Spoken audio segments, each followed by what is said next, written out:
C'est une idée de cause probable que tu as donnée ici. Le commande de pneus, ça veut dire quoi? L'entretien de véhicules. Et sûrement aussi la fatigue des conducteurs, sûrement aussi. Et c'est une route qui est vraiment accidentogène. Les actions ont été prises, mais je peux rassurer la population que de toute façon, les douanes seront prises par rapport à cela pour que ce ne se fasse plus et que les enquêtes seront approfondies pour qu'on sache pourquoi il y a toujours accident ici. Est-ce que c'est la faute des conducteurs? Est-ce la faute des véhicules qui sont en cause? Est-ce que c'est la vie technique qui est mal faite? Est-ce que c'est le réseau lui-même qui est en cause? Donc, toutes ces enquêtes-là feront en sorte que nous aurons une idée. Nous allons proposer des pistes de solutions aux autorités pour que les drames ne se déroulent plus à Samé ici. Merci. Merci. Abou, d'accord. D'accord. Donc,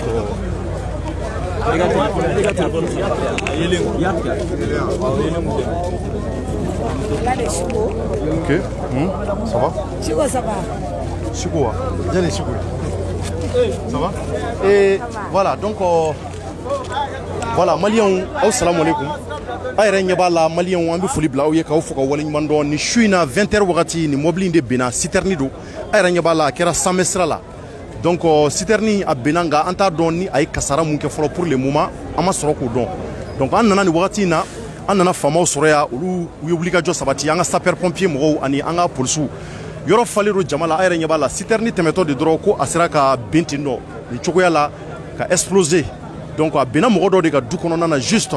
Donc olu ka du kɔnɔ de filɛ u b'a la ka bɔ ni blessé u taara ni blessé caman ba ye dɔgɔtɔrɔso la ka ban donc a kɛra maa minnu ɲɛna an ka tila ka micro tɛnku maa damadɔ la pour que olu ka se ka ko ninnu ka se ka u da don a ko la ka walawala an ye donc waati na voilà voilà donc comme on ɲɛ b'a la cogo min na ayra ɲɛ t'a la donc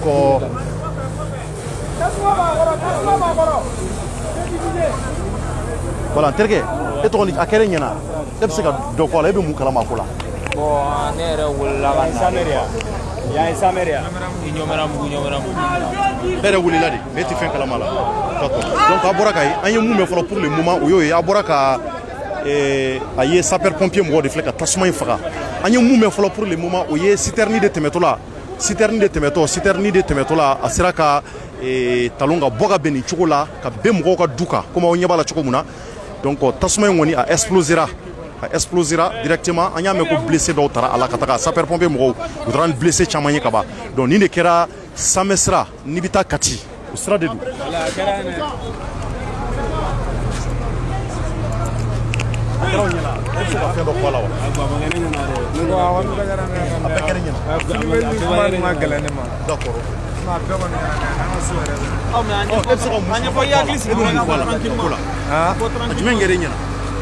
bon pinɛ fɔlɔ de cira pinɛ cilen a bɔra ka bin a kɛrɛ kan mɔgɔw min so kɔnɔ mɔgɔw bɔra ka ɲɔgɔn na sɔmi ko citerni binna da la mɔgɔw nan'u jɔ ka filɛ a explosera ko kelen ka sokɔnɔna minɛ ka mɔgɔw ka fini minɛ bɛɛ bolila ka bɔ nka mɔgɔ ma to a la fɔlɔ bon o ma dɔn fɔlɔ wa mais dɔw kɔni taara ka taa dɔgɔtɔrɔso la u taara ni dɔw ye dɔgɔtɔrɔso la donc o b'a yira ko pinɛ de cira o de nin s'a ma o de nin s'a ma donc a kun ka taga Kati de ou bien a kun ka taga a kun bɛ ka jigin de a ka jigin ka taa Bamakɔ donc o de kɛra e ɲɛna ne fa ye e bɛ se ka dɔ fara a kan mun kɛra e ɲɛna ko la mun kɛra ne ɲɛna musokɔrɔba dɔ kilenna quoi i m'a faamu bon mɔgɔ caman joginna dɔɔnin quoi voilà donc o b'a yira e fana bɛ yan nɔ wa wa ne bɛ yan nɔ ne sigilen don yan Ɲɔmɛramugu yan donc pinɛ de bɛ ka na pinɛ cira voilà pinɛ cira donc a explosera quoi ka tasuma minɛ donc mɔgɔw du fila de don quoi bon ani kɔfɛ du i m'a faamu c'est comme du saba bon caman bolila bon caman joginna quoi ouais minnu tɛ se ka mɔgɔ min bɛ ka mobili boli chauffeur ma dɔn wa chauffeur dɔnna apprenti dɔnna u fila bɛɛ minɛlen don fɔlɔ quoi voilà d'accord ok merci ouais an taa ɲɛfɛ fɔlɔ en attendant parce que an ka sapeur pompier mɔgɔw bɛ baara la donc pinɛ explosera ɲɛfɛ de yan an ka tila ka taga yen an k'an jɔ fɔlɔ nin ka tɛmɛ o la an bɛ tila ka pan ka tɛmɛ nin sira in fɛ ka taga donc ko pinɛ de explosera comme aw bɔra ka mɛn an ɲɛ b'a la an ka sapeur pompier cɛdenw olu ye wulikajɔ sabati ka se ka ale ka tasuma in faga kosɛbɛ donc an ɲɛ t'u la u bɛ baara mun na nin waati in na donc a yira k'a fɔ pinɛ de cira o de ye nin se nin ko in na tan an bɛ waati min na ko sisan nka mɔgɔ joli banana o ma dɔn fɔlɔ mɔgɔ tɛ se ka fɛn f'o la nka kɔni fɔra ko blessé dɔw olu tagara nin waati in na ka taa n'u ye dɔgɔtɔrɔso la donc an b'a fɔ ala ka kɛnɛya di u ma donc an bɛ dugawu kɛ nin kofa sugu ala ka a dɔgɔya an ka jamana kɔnɔ komi aw yɛrɛ ɲɛ b'a la sapeur pompier cɛdenw olu bɛ baara la cogo min na mali sapeur pompier bamakɔ sapeur pompier bɛɛ kɛmɛ ka ɲɔgɔn sɔrɔ yan bi su in na yɔrɔ bɛɛ bloquelen don hali sira tɛ yen ka yɛlɛ ka taa kati donc entre temps an bɛ tila ka gɛrɛ témoignage dɔw la maa minnu fana ye fɛn dɔ olu ka se ka kuma en même temps an ka cɛden minnu bɛ yen an bɛ tila ka kuma di olu fana ma damadɔ ka se ka dɔ sɔrɔ fara kan an ka taga ɲɛfɛla in na an ka munumunu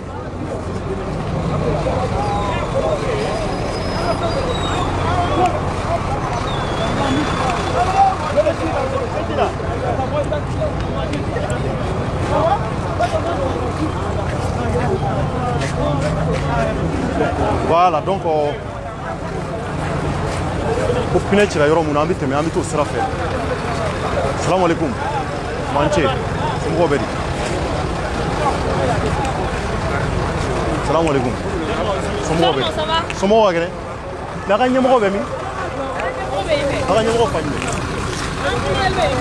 ale bɛ to ɲɛfɛ ka taga yen an sera ka sapeur pompier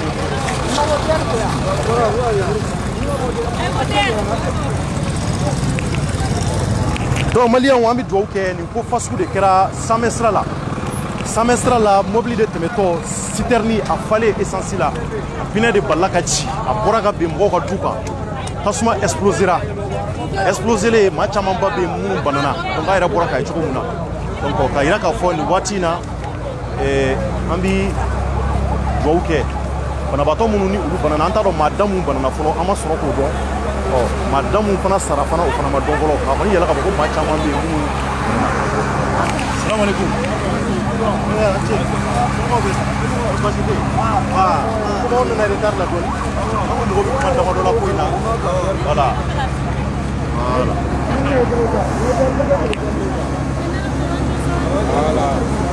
voilà d'accord donc ne fa an bɛ fɛ k'i présenter maa minnu bɛ k'an lajɛ minnu t'i dɔn ne ye lieutenant colonel Adama Jatigi Jara ye. Adama Jatigi Jara.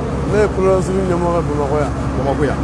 Bon komi anw nana retard la an nana ye k'a fɔ ko tasuma kɔni ko citerne bɔra ka don ko tasuma ye a minɛ ko maa caman joginna la. Bon o ye maaw ye mun fɔ an ye an selen yan nɔ tari aw yɛrɛ nalen aw ka jateminɛ bolila mun kan a ko la. Citerne binna tasuma mɛnna la an ka mɔgɔw ye tasuma faga mais mun ye mɔgɔ caman jogini ko in ye o ye mɔgɔw ka jugement de ye. Sinon mɔgɔ mun joginna a bɛ se k'a fɔ ko jogini don malaise de kɛra dɔw la an taara n'a ye.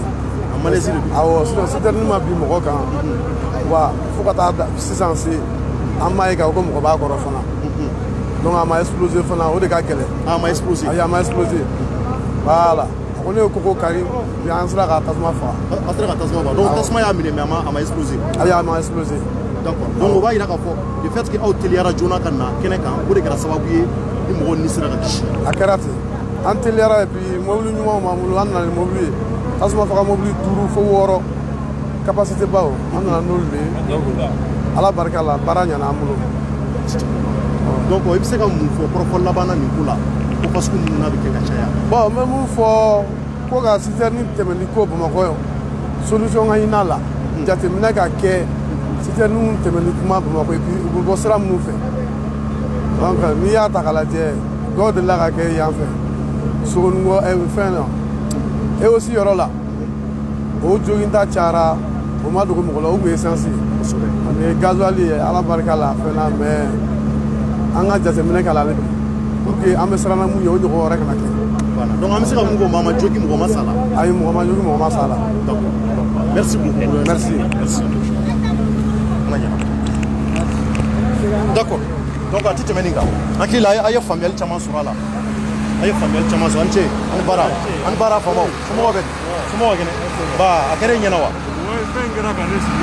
na an ka jɔ i ka taa ko damadɔ fɔ an ye yan donc maliyɛnw an bɛ hali bi an bɛ dugawu kɛ a yɛrɛ ɲɛ b'a la an ka protection civile ɲɛmɔgɔw u bɛɛ tun bɛ kɛnɛ kan bon mobile a y'a yira k'a fɔ ko de fait que olu teliyara kana kɛnɛ kan o de kɛra sababu ye maa ni ma to a la maa ma sa an b'an ka finitigiw fo k'u waleɲuman dɔn an ka sapeur pompier baarakɛlaw donc k'a fɔ u bi baara mun na vraiment ala k'u sara an bɛ satigi jara yɛrɛ n'a ka mɔgɔw fo nin y'an siɲɛ joli n'a ye an n'a bɛ ɲɔgɔn sɔrɔ yɔrɔ caman nka teliya de bɛ kɛ sababu ye mun b'a to mɔgɔw ni bɛ se ka kɛ cogo min na ne fa e tɔgɔ ni jamu.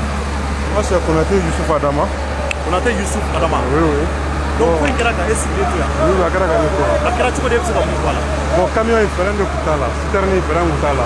Frein kun t'a la. Puis ni borne dɔ ye filɛ yan o de y'a empêché ka dɔ bɔ a fanga la a filɛ point borne quoi. Donc a ka sɔrɔ ka camion dégager ne yɛrɛ ye chauffeur de ye quoi. A yɛrɛ ye chauffeur. Ne ye chauffeur de ye. A ye direction dégager dɔrɔn a nana jigin o y'a sɔrɔ drogue dɔ bɛ yen nɔ bon a kun tɛ fɛ ka yɛlɛ o kan a fɛnɛ jiginna. Ne yɛrɛ kɔni y'a kɛ frein de kun t'a la mais a kɛra yɔrɔ min na dɔrɔn chauffeur yɛrɛ bolila. Mais mun y'a to nin kɛra tan o tuma a balila ka fɛn dɔ de ye wa wali n'a jiginna ou bien mun de kɛra réellement. Bon a bɔra an yɛrɛ kɔfɛ ka na de ne yɛrɛ ye mun constater frein de kun t'a la. Puisque mobili foyi kun t'a ɲɛ drogue mun b'a ɲɛfɛ ka na donc a y'o de dévier ka na borne taper san o yɛrɛ dɔ bɔ force la quoi. Mais comme an bɛ ala fo k'ala barika da a ma mɔgɔ sɔrɔ a kɔni kɛra devoir ye comme i yɛrɛ y'a ye cogoya min na. Bon ladilikan kelen kɔni bɛ ne bolo k'a fɔ gouvernement ɲɛna gouvernement k'i hakili to sira in na quoi. Et puis protection civile mɔgɔw matériel ɲɛnama t'u bolo an yɛrɛ ye mun kɛ baara la yan ala yɛrɛ de b'a dɔn puisque ne yɛrɛ logelen bɛ yan nɔ bon o de tun bɛ ne fɛ ka fɔ quoi. Mais a fɔra ko mɔgɔw ma to a la k'a ma exploser kojugu mais tasuma kɔni ye citerne minɛ. Tasuma ye citerne minɛ o yɛrɛ kɛra cause min na citerne binna moteur ma faga ni moteur kun salen don tasuma kun tɛ wuli a la puisque a binna yɔrɔ min na dɔrɔn ne ye moto ta ka taa poste deuxième filɛ nin yan ne ye moto ta ka taa ɲɛfɔ policiers ɲɛna quoi olu ka sɔrɔ ka sapeur wele sapeur ka na. Donc mɔgɔ minnu du kɔnɔ bɛɛ bolila ka bɔ. bɛɛ bɔra an ye bɛɛ labɔ an ye kogo dɔ ci yan pour que mɔgɔw ka se ka bɔ o fɛ walasa mɔgɔw ka bɔ kɔni. o ye ɲɛna. ko i tɔgɔ. Konaté Youssouf Adama. Konaté Youssouf Adama. i Konaté. merci merci. d'accord. Bonjour. Tɔgɔ ni jamu. Massa Keita. Massa Keita. Oui. E bɛ fɛ ka mun sɔrɔ ka fara nin kan. Vraiment ne ka foli fɔlɔfɔlɔ bɛ pompier mɔgɔw ye sapeur pompier mɔgɔw u nana cogoya min na k'a sɔrɔ tasuma bɛ degré min na u ye tellement u y'i approché tasuma yɛrɛ la cogoya min na vraiment o b'a yira k'a fɔ u ka baara kanu b'u la. Sapeur pompier. Bon kana fara policiers yɛrɛ kan. Donc a bɛɛ kɛra e ɲɛna. Bon tasuma wulila ma 10 minutes sɔrɔ ne sera yan. Ne sera yan. Donc le fait que sapeur pompier nana joona o de sera ka kɛ sababu ye. Exactement o de caman bɔra danger la et puis u nana fɛnɛ u n'a pas changé comme u nana dɔrɔn u donna tasuma la. N'an y'a mɛn a ka sira in tuma caman citerne bɛ bonya camion bɛ bin sira in kan aw minnu bɛ yan sigida la a bɛ se ka weleweleda jumɛn bila ɲɛmɔgɔw ye. walasa hali bi sira nin kɔni sira nin u bɛ min fɔ an ɲɛna ko sira nin bɛ projet la depuis 1962. 1962 u ta Modibo parce que bɛɛ b'a dɔn sira ka dɔgɔ sira dɔgɔya nana ni nin de ye e m'a ye mobili ye a frontière yan de yanfɛla la bon a ma se ka fɛn kɛ dɔrɔn a nana bin yan. yɔrɔ jumɛn. a filɛ tout près la awɔ. Donc a sera ka talon n'a ye bon chauffeur il a fait tout mais a ma se ka fɛn kɛ a taara bin yan. a taara bin yanfɛla la. bon k'a binna dɔrɔn chauffeur kɛ ni palanti kɛ ko mɔgɔw ka bɔ so kɔnɔ heureusement o la mɔgɔ caman mɔgɔw bolila ka taa kɔfɛ. bon d'accord weleweleda laban jumɛn b'i bolo ka ɲɛsin nin ko la walasa a ɲɔgɔnna wɛrɛ kana kɛ tugun. ayiwa an kɔni vraiment an bɛ dugawu kɛ fɔlɔ welewelemada fɔlɔfɔlɔ o dugawu ye ka ala fo an bɛ a deli Alahu Taala fɛ ala k'an kisi ni ɲɔgɔnna wɛrɛ ma an bɛ a ɲini ala fɛ ala k'an kisi ni ɲɔgɔnna wɛrɛ ma bon an bɛ min fana ɲini vraiment o kɛ sira nin lajɛ sira nin ka dɔgɔ sira nin ka dɔgɔ yɛrɛ sira ka dɔgɔ bon sira c'est à dire sira ɲuman tɛ se ka bɔ fo dɔ kɛ tugun siraba tɛ se ka bonya fo dɔ kɛ tugun donc mɔgɔw ko degun don o ka fisa ni kasara nin ye voilà. d'accord merci beaucoup. Massa Keita. Massa Keita. e fana mun sɔrɔ ka fara kan ne fa i tɔgɔ ni jamu. Ne tɔgɔ Saka Jara. Saka Jara e fana bɛ yan. Ne bɛ Sito kɔnɔ. e bɛ Sito kɔnɔ e bɛ se ka mun sɔrɔ ka fara kan. ne bɛ n ka folikan bila sapeur pompier mɔgɔw ma vraiment u ka baara kɛ vraiment halisa u k'u jija u ka baara la. u ye baara kɛ. bon nin sira a ka dɔgɔ. a ka dɔgɔ. oui an ni tɛ ka nin sira ni dɔ fara sira bonya ka o ka ɲi. o ne ka folikan ye. an b'i fo tɔgɔ duman dɔn. merci oui a ka kɛra ale fana ɲɛna e tɔgɔ ni jamu. Yaya Ɲare. Yaya Ɲare ɔ e bɛ se ka mun sɔrɔ ka fara nin kɔrɔfɔ in kan k'a kɛra e fana ɲɛna.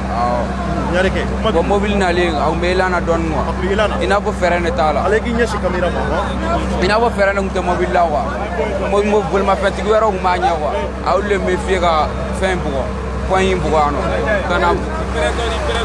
kana bugo kanan bugo kata bien fait ay 5 minutes après be bolla kana am ga bulo ga mo la am ga bugo son compteur sauter 5 minutes après ta suma mena la wa bon ça fait problème mo ga fama mo méritar la donne bil les 30 minutes be ga wele mo ko shite kana est-ce que ba fa bo na mobile keleni o mobile era ma 20 minutes ga jibana yera nya ben ke ko ala anjigina ko refa ga so do fem do fa ko la biano pour ga kana do so ero kon nala bon malinya mo ga ya fane ma fana quoi ça peut rouber sous bara la RR parce que kanu bula mais matériel tout bulu ara war kele wo tan sa wala bon c'est gagna wa donc na yoro ina alhamdulillah abekara ina ya fo chomna kirati d'accord merci beaucoup gitoko ya nyari merci beaucoup nyari merci donc malien ayra boraka yi la nyine munye wala sa ina maka seka doko la ayra nyebe straina nizra mi ta fokati asra ayra la ka fokasra ka dogo mobile baw chama bi temen strainde ka samestra do donc klenga ta fokati nous sera katika ba ubi jigini zirande fe ka do bamako kona ayra la ka bo strainga dogo ma chama ife ka kuma strainga accident mi gazi kuma chama ni zrenga meniaye ka fo et accident sera ka éviter choko na scoupé parce que sapeur pompier sera un jona ka se ka jifie yoro nga bo anyame ko mobile mus explosera en réalité ama exploser tasuma de menena la nga ma exploser ama chiflay donc akira sababu ye ma chama won zira ka bo ma sigida munum biya no sigida la mo munum biya lu sera ka laje ka dugono mo chama bo a chokoroba na musokoroba ani demseni munum bi kene kono ya sera ka ulu chama bo ulu chama kishira donc ayra bora ka colonel ka kuma me aya ira ka fo ko ni ngo fasku munum na bi ke alera ka korofo ya ira ka fo ka jatemino ke sera ira ke chuko ani mobile nu wana citerni nu wana abora ka do fana ka kuma me o ya ira ka fo ko mobile ni ya takale ko frendala ale bulu ko sabula yan mobile nga joko akokera barai anana ti yorondo de la ka foro ka boga be kerenka donc o sababu de la tasuma nana ke mobile na ni wati na yin ngalike ko chauffeur ke ani parantika be chukodi ko poursuivre ulumina ni wati na katanu donc ni ya takalaje samestra malien dongo do amba me ko accident me samestra ka akadanye furaka seka surala mumba to asra a accident me seka doga ya chukumuna mamun zigile mbe ko seka lafiya soro walma ni furawere bala chukuna sku doka mobile bi seka temestra mun ka jate ka mineka seka kula wala sa chama mi seka bo ni accident bamalu la chukumuna ne faye to ko ni jamu Martin Diallo bon est-ce que muso ka fo korofoina bon ne be se ka muso ka fo ka ni korofoina mbale ma ke de gumu yere bo an ka woy ni siran de gu ka bo an ka kojugu même ne accidenté ni RB à partir de 22h pour que qui ka sola soro tout à fait problème itese ka bo zemesi dala ka same soro bisika 2h ke siraka famo 2h bisika ke siraka o sera maximum bisika 2h ke siraka donc fama du nyabala wera bula furemu a furemu ya fama kwa siran jatemine ni siran be fami lado mali kono c'est trop mais vraiment an be wele an ba ni fama wera ala ni kira kama ku koflana ku angasira ko jatemine sumu be bon siran ga sangono an wera minum be sigidala on de badon aka chanku jugu donc sandi se ka damine ka ban ni accident ma sanga damne ko o ka dogo kalo erete banfeu non ni mobile ba ma dofka vraiment ambe wera mina an torolendu bo dusuka sika fara dusuka sika suina era kuma ka gelama ko jugu alaje cheni min to nangu suina alaje bado nangu kambe kuma sisan ke cheni ambe do ko do alaka akila nyumanda ambema mais bolo so fana geralin de ko sebe gudron na walma gudron de sigi yoro manye non so geralin te gudron na parce que beni sigi yoro do peut-être ya parce que so geralin be gudron mais solution be soro belaw niko ibe siraglan abike do kanye kumuka donc mais oti bali ka feretige pour que akaglan do de nibe na tala o kama friend man be ko bali ibe fere nyini ola angoni be wele munka lase famama ka allaje uka angasira ko laje antorola re wallahi antorola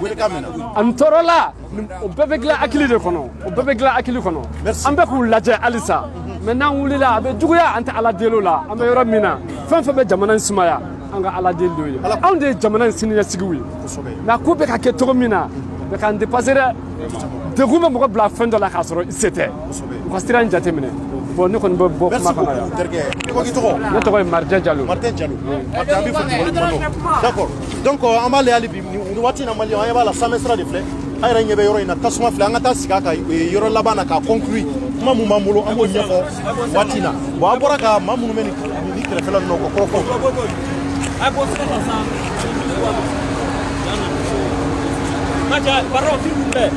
an ɲɛ t'a la nin yɔrɔ in ko mobili ye yan yɔrɔ de gosi mobili ye yan yɔrɔ de gosi ka sɔrɔ ka taa ben kɛrɛfɛla fɛ yan nɔ a yɛrɛ ɲɛ b'a la nin sira in donc c'est la question dont vraiment on se pose k'a yira k'a fɔ mobili nana yan gosi cogo di o tuma fɛɛrɛ de t'a la wa walima mun don o de ye ɲininkali ye k'a yira k'a fɔ mobili ba boli duguba kɔnɔna na jateminɛ kan ka kɛ mun b'a to maa minnu bɛ duguba kɔnɔna na olu ka se ka lakana ka kisi cogo min na a yɛrɛ ɲɛ b'a la an ɲɛ t'a la donc mobili ba nana cun de kɔnɔ ka yan kari ka taga ka sɔrɔ ka taa bin kɛrɛfɛla la donc an ka taa an ka t'o parti yira u la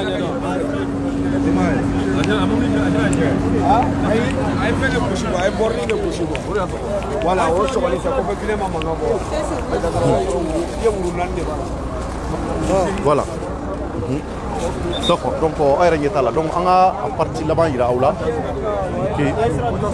pour que faamuyali ka sɔrɔ donc an ɲɛ t'a la hali bi sisi bɛ yen malgré tout que sapeur pompier a seko n'a damayira kɛ sapeur pompier a seko n'a damayira kɛ donc o bɛɛ la hali bi sisi dɔɔnin bɛ yen malgré que mɔgɔw sera ka kisi cɛ ko k'u ye kogo dɔ in de kari walasa mɔgɔw bɛ se ka bɔ cogo min na a yɛrɛ ɲɛ t'a la donc an b'a fɔ nin ko fasugu ala k'an kisi a ɲɔgɔnna wɛrɛ ma tuguni nin de kɛra bi Bamako kɔnɔ bi arabadonya la novembre kalo tile 11 nin de kɛra bi an yɛrɛ ɲɛ tɛ citerne bennen na donc mɔgɔw ka butigini jeni so minnu filɛ nin u ye yɔrɔ da de kari pour que maa minnu bɛ kɔnɔna na olu ka se ka bɔ cogo min na comme vous voyez donc an ye kuma kɔni di yan kɛrɛfɛ mɔgɔw ma ani sapeur pompier cɛden minnu bɛ k'u wulikajɔ sabati an b'u fɔ k'u waleɲuman dɔn ni o ye Satigi Jara n'a ka maaw ye nin y'a siɲɛ 3 ye an y'o de fɔ hali Bamako suguba jenini n'i y'a ye Bamako suguba ma se ka jeni k'a ban a sɔrɔla olu ka wulikajɔ fɛ an yɛrɛ tun bɛ kɛnɛ k'a don su 1h 2h du matin o kɔfɛ fana zone industrielle la tasuma ye citerne dɔ fana minɛ o chauffeur fana bolila ka bɔ a ka citerne kɔnɔ ka boli mais citerne in jɔlen don station caman kɛrɛfɛla de la o station caman kɛrɛfɛla la tellement que chauffeur kɛ jatigɛra ani parantikɛ olu yɛrɛ ɲini ɔ ninnu de fana dafalen bolila ka na o don ka na tasuma k'a kan n'o tɛ a don ni tasuma tun ye citerne minɛ ka exploser a tun bɛ kɛ kasara da ye donc o sababu la an bɛ Satigi n'a ka maaw fɔ k'u waleɲuman dɔn nin waati in na u bɛ baara mun na an ɲɛ b'a la sabula an yɛrɛ bɛ kɛ kɛnɛ ninnu kan k'a caman ye a yɛrɛ ɲɛ t'u la u bɛ baara mun na malgré que tasuma ma sa ka ban pewu u filɛ ka ji kɛ sokɔnɔna na hali bi u bɛ ka ji kɛ sokɔnɔna na walasa sisi mun bɛ yen u ka se ka fɛn cogo min na maaw ka sow yɔrɔ kɔni karila biliw bɛɛ karila a yɛrɛ ɲɛ tɛ citerne dacogo la donc nin de kɛra bi su in na Bamako kɔnɔ yan sanfɛ sira la Maliyɛnw donc an b'a fɔ ala k'an kisi ni ɲɔgɔnna wɛrɛ ma an ɲɛ tɛ citerne dali la donc nin de kɛra bi su in na donc a yɛrɛ ɲɛ b'a la an ɲɛ tɛ an ka sapeur pompier maaw la baara la u bɛ ka ji kɛ kɔnɔna na donc nin de kɔni kɛra donc an b'a fɔ kuma mun b'an bolo o ye duwawu ye ala k'an kisi a ɲɔgɔnna wɛrɛ ma donc wulikajɔ mun n'a bɛ se ka kɛ nin na Maliyɛnw an bɛ se ka mun conclusion mun n'an b'a kɛ nin na o ye hali bi an b'a fɔ an ka faamaw ye u ka jateminɛ kɛ sanfɛ sira in kan maaw bɔra ka mun fɔ yan c'est très important sanfɛ sira in kan n'i y'a ta k'a lajɛ san tɛ se ka kɛ ka ban ni accident dɔ ma kɛ mɔgɔ ka kɔrɔfɔ la donc o ye kumaba de an ka laɲini ye hali bi k'a yira k'a fɔ pour que fura bɛ se ka sɔrɔ o la cogo min na caman bɛ se ka bɔ accident ninnu na donc hali bi an b'a yira k'a fɔ nin waati in na sanfɛ sira la an b'a ɲini ni fura bɛ se ka sɔrɔ a la sira o sira goudron de bɛ se ka bonya wa wulikajɔ jumɛn bɛ se ka k'a la pour que nin yɔrɔ in accident ka dɔgɔya o de ka d'an ye wa camion ba fɛn bɛ boli citerne n'a ɲɔgɔn jateminɛw ka kɛ u k'ale ka visite technique kɛ kosɛbɛ fɛɛrɛ bɛ jumɛn na minnu fana bɛ yen n'a sɔrɔ ni tasuma ye citerne minɛ fɛn dɔ de bɛ yen mun bɛ kɛ sababu ye k'a faga o fɛn kan ka kɛ citerne kunna su ni tile ka se ka yaala donc an b'a ɲini visite technique baarakɛla bɛɛ fɛ mobili ba fɛn bɛ k'a boli dugu kɔnɔ yan nɔ jateminɛw ka k'o fana na o bɛ se ka kɛ sababu ye caman bɛ bɔ kasaraw la duguba kɔnɔna na yan nɔ donc an b'a fɔ aw ye ala k'an kisi ni ɲɔgɔnna wɛrɛ ma an b'aw fɔ ka waleɲuman dɔn Cɔrɔnɔnjɛ n'a ka équipe tun bɛ kɛnɛ kan Mamadu Jefaga ani ka fara Sulemani kan somɔgɔw bɛ di Ouverture Média don e bɛ fɛ ka kɔrɔfɔ dɔ fɔ k'a kuncɛ quoi ne de ka butigi filɛ nin ye e de ka butigi filɛ nin ye butigi min filɛ da la yan donc a kɛra k'e to butigi da la bon n ka feerekɛla dɔ bi yan i ka feerekɛla mais ale ye mun fɛ yen bon alhamdulillah action in kɛra ale yɛrɛ ɲɛna yan parce que citerne pinɛ de cira donc bon pinɛ kɔni cira cogo min na an t'o dɔn feerekɛla y'a fɔ an ye cogo min na a y'a kɛra dɔrɔn directement bon an ka taa kɔfɛ dɔɔnin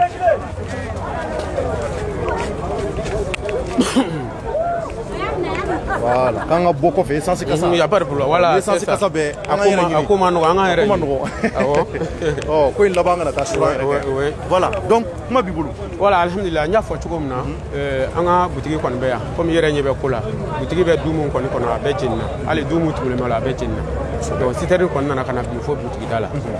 Et puis ka fiye ni ta chien folo yere. Ni ta chien folo. Ni ya chien flana ni. En morku de la ka bi boutique dala na. Ka minɛnw siri ka taa fo boutique kɔnɔ o fana kɛra ni bicogo kelen yɛrɛ de la voilà donc i tɛ fɛn ka minɛ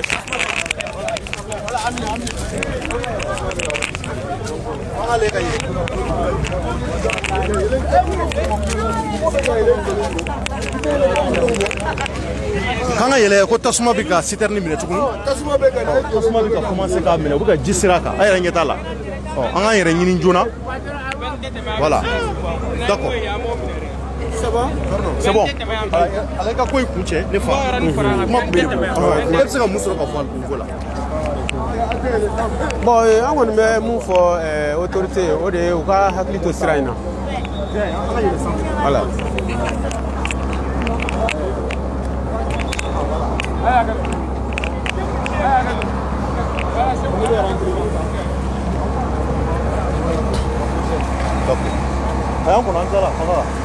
Voilà, d'accord. Voilà, même mon for autorité au cas de Siraina. Parce que ni ça me sera indéterminé. Kalo kwanti boka sani accident juguma ke Siraina. Mo ni mi to ala. Bolo fen o mi tien. O chie chama. O ti nyina ere. Aka cha ni santan ani sanduru ebi. Accident me ke Siraina. Kalo a dogale chie sabai. Chie sabai. Vraiment, on me bu fo oye ka laje. Fan fem se ka ke sabai kan accident sugu nu bani. Ko ferete. Amako bodi la. On muni yan sigi de la mo an torole no an digone no fuka sa dan ere la. Akera comme na fo ante mali ere kono fi. Et puis fama on y va là parce que atika ke ko na la nous ka ke dugu de kono.